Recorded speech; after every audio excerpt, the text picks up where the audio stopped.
200 оброци подготви денеска Црвен крст од Штип за социјално ранливите категории, а во рамките на проектот Сплотен град за нула глад, во кој учествуваа учениците од Општинското средно училиште Колен Ехтенин и Сдруженијето на пензионери од Штип. Истите оброци наменски спакувани ќе се носат во одредени населени места.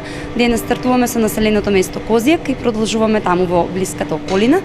Ќе се поделат стотици оброци, значи има околу 200 спакувани оброци, покрај тоа се носи лонец со храна, кој што се поставува на пункти, граѓаните и мештаните доаѓаат и сами си подигнуваат храна од самото место.